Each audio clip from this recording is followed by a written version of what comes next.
السلام عليكم ورحمة الله. ازيكم عاملين ايه؟ النهاردة هنعمل ايس كريم طبيعي في البيت بمكونات طبيعية جدا، مفيش اي مواد حافظة فيها ولا اي حاجة.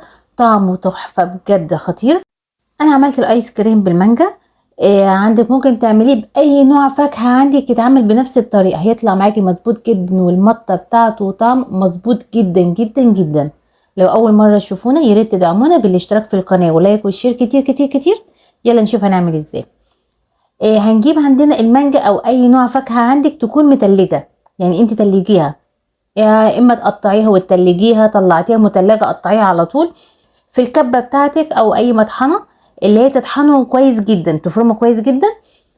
حطيه وطحنيه. لو هو احتاج ميه معاكي او عصلك معاكي شويه، زوديه سرسوب ميه بسيط خالص، مش محتاج معاكي، وطحنت معاكي كويس خلاص. انا عندي طحنت محتاجتش اي ميه، كده هو قوامها واتطحنت تمام وقوامه مظبوط جدا، مش محتاج ان انا ازود ميه ولا اي حاجه خالص. هنزود عليه مكون تاني، كريم شانتيه.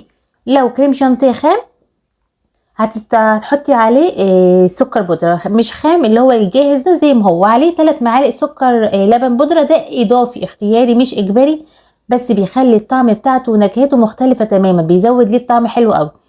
يبقى احنا استخدمنا الفاكهة بتاعتنا ايا كان النوع بتاعها، وكريم شانتيه، ومعاه لبن بودرة. اللبن البودرة ده اختياري مش اجباري، بس بيخلي الطعم بتاعه حلو قوي.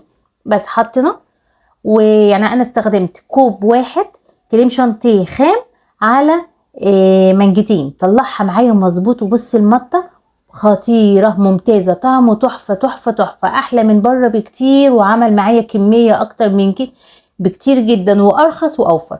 حطيته بقى في اي علبه عندي ودخليه الفريزر بقى مش اقل من ساعتين. هو ساعتين مظبوطه عليه، بيطلع معاكي قوام مظبوط جدا وحلو قوي، وما يفكش معانا كمان. يعني مثلا في ايس كريم تعمليه اول ما تطلعيه يفك ويبقى ميه، لا ده مظبوط جدا لان هو كل حاجاته خام.